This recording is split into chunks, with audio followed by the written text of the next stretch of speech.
Buenas noches y bienvenidos a este podcast, La llegada de los tres. En el capítulo de hoy escucharemos Sombra, una parábola, del afamado escritor Edgar Allan Poe. Vosotros que esto leéis, aún estáis entre los vivos, mas yo que esto escribo, habré emprendido tiempo a el camino a la morada de las sombras. Pues cierto es que sucederán hechos singulares, y darán a conocerse secretos, y pasarán muchos siglos antes de que los hombres vean estos memoriales, y, cuando los vean, habrá quienes los crean, y quienes los pongan en duda, mas otros querrán mucho cavilar sobre los personajes aquí grabados, con un punzón de hierro. El año había sido un año de terror, y de sentimientos más intensos que el terror para los que no hay nombre en esta tierra, pues muchos prodigios y señales habíanse visto, y aquí y allende, por tierra y por mar. Las alas negras de la peste tendían su manto. Quienes sabían leer las estrellas, sin embargo, no eran ajenos a los malos augurios del cielo, y para mí, el griego oinos, entre otros, era evidente que se cumplía el ciclo de aquel año 794, en que, tras la entrada de Aries, el planeta Júpiter queda en conjunción con el anillo rojo del terrible Saturno.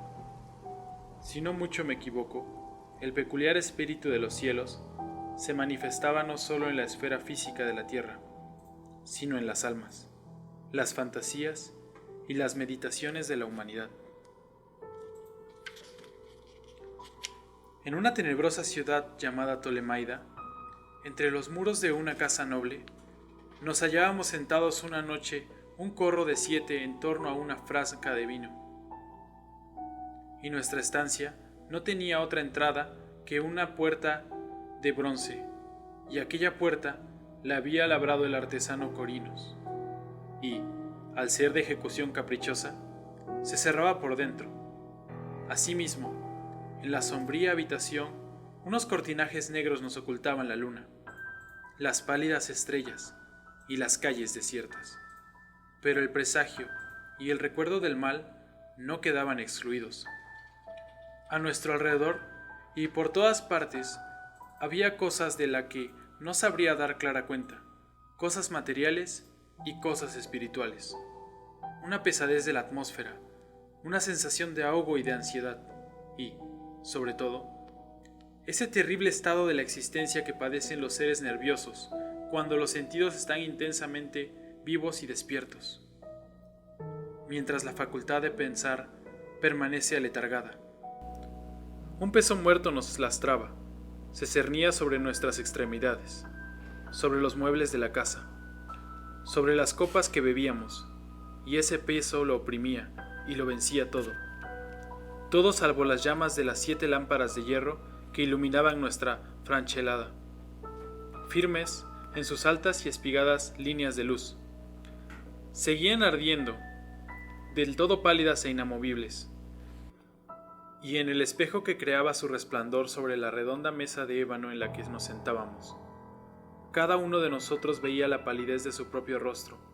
y la expresión inquieta de los ojos entornados de sus compañeros. Con todo, reíamos y nos divertíamos a nuestra manera, que era la histeria, y cantábamos las canciones de Anadocre, que es la locura, y bebíamos copiosamente, aunque el vino morado nos recordaba la sangre, pues nuestra estancia tenía otro inquilino en la persona del joven Zoilo, muerto y amortajado, y hacía cuán largo era aquel genio y demonio de la escena. Ay, no tenía parte de nuestro regocijo, pero el rostro, desfigurado por la peste, y los ojos, cuya muerte solo habría apagado a medidas el brillo de la pestilencia, parecía poner en nuestra diversión el interés que quizás pongan los muertos en la diversión de quienes han de morir. Aun cuando yo, oinos, sentía sobre mí los ojos del fallecido, me obligaba a no percibir la amargura de su expresión y, mirando fijamente en las profundidades del espejo de ébano,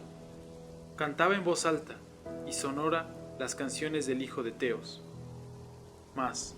poco a poco cesaron mis canciones, y perdiéndose entre los oscuros cortinajes de la habitación, sus ecos se hicieron débiles e inanudibles,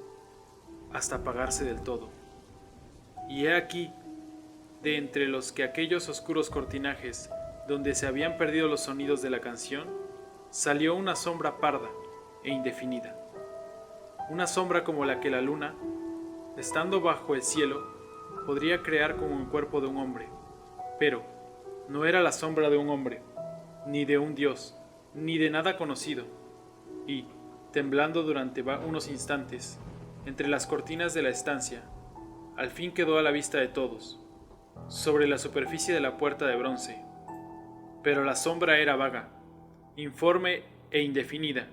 y no era la sombra de un hombre, ni de un dios de Grecia,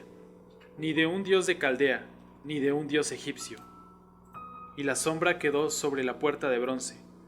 bajo el arco del entablamiento de la puerta, y no se movió ni dijo una palabra, sino que allí se detuvo y permaneció. Y la puerta donde quedó la sombra se alzaba, si no mal recuerdo, a los pies del joven Zoilo embalsado. Pero nosotros, los 7 allí reunidos, habiendo visto la sombra salir de entre las cortinas, no nos atrevimos a mirarla de frente, sino que bajamos los ojos, y contemplamos las profundidades del espejo de ébano. Y al fin yo, oínos, hablando en voz baja, pregunté a la sombra su nombre y su morada. Y la sombra contestó: yo soy la sombra, y mi morada está junto a las catacumbas tolemayas, y muy cerca de esas sombrías llanuras del Eliseo que rodean el sucio canal de Caronte. Y entonces nosotros, los 7, nos levantamos con horror,